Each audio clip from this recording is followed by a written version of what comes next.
शाम को 4 बजे से लेकर 7 बजे के बीच में शंकर और पार्वती के भ्रमण का समय रहता है। मेरे देवाधिदेव महादेव और माता पार्वती के भ्रमण का समय, भगवान शंकर पार्वती घूमने को निकल गए।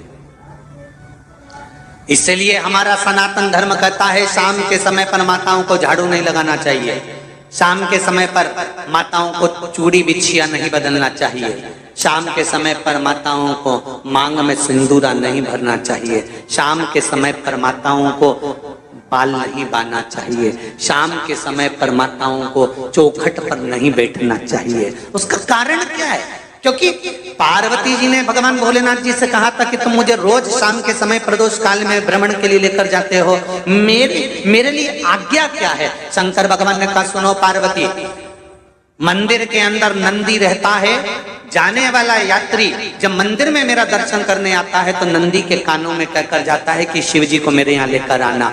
मैं नंदी के अनुसार उनके घर जाता हूँ, मेरा काम है उनका कल्याण करना और तेरा काम है उनके घर की नारी को अखंड सौभाग्यवती का वर प्रदान करना, ये तेरा काम।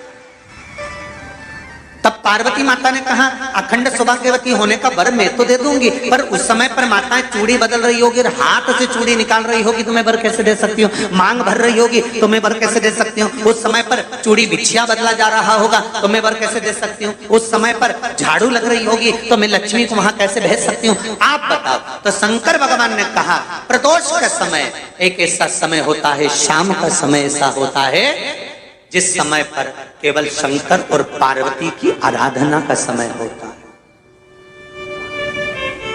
हम तो कई लोगों से कहते हैं अगर आपके यहाँ संपदा नहीं आ रही है, बहुत मेहनत कर रहे हो, फल नहीं मिल रहा, कहीं नौकरी, कहीं सर्विस या कहीं व्यापार या व्यवसाय में कहीं तकलीफ आ रही है, हम सबसे कहते हैं शाम का समय पकड़ लो, शंकर जी के मंदिर में दिया लगाना प्रारंभ कर दो। शिव मंदिर में अगर दिया नहीं लगा रहे हो तो बेलपत्री के पेड़ के नीचे दिया लगा।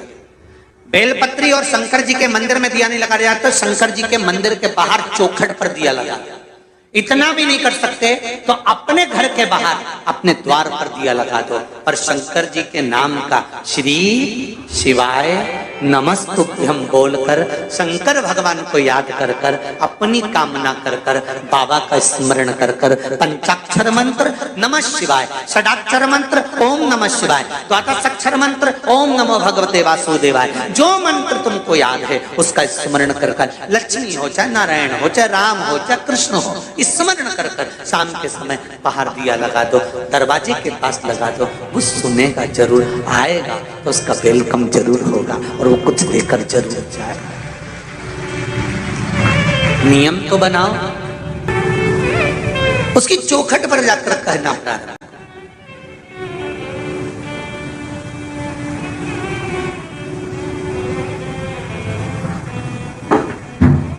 बृहस्पति महाराज ने कहा कि शाम का समय जो प्रदोष का समय होता है उस समय पर इंद्रदेव तुम शंकर जी की आराधना करो।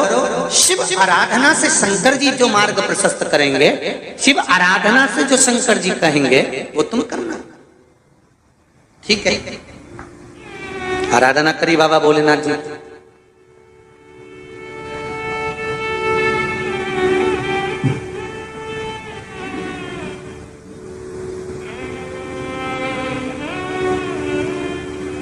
मालूम नहीं था इंद्रदेव को।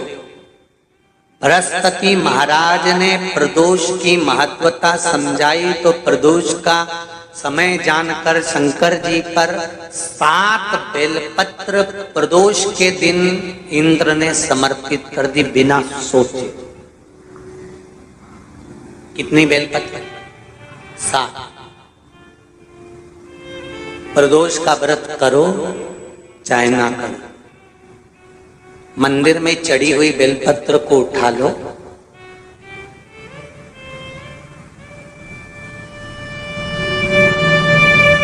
बेलपत्र का ब्रह्म कमल बना लो,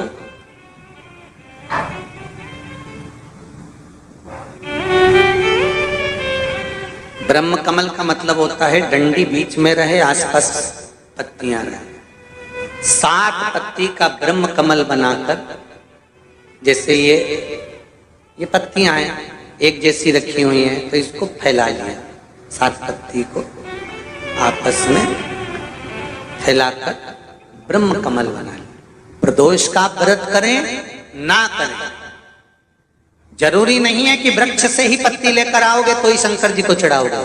शिव जी पे से चढ़ी हुई उठाकर धोकर ब्रह्म कमल बनाकर बाबा से विनय कर कर, हे प्रभु आज मैं इस काम के लिए जा रहा हूं, बाबा मेरा यह कार्य है, बोलकर श्री शिवाय नमस्तुभ्यम बोलकर शिवलिंग पर समर्पित कर दो।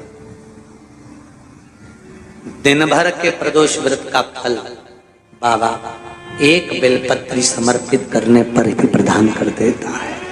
शिव है। प्रदोष व्रत कर रहे हो उससे बढ़कर कोई प्रसन्नता नहीं, पर नहीं कर रहे तो प्रदोष के दिन या 12 महीने शिवरात्रि आती है।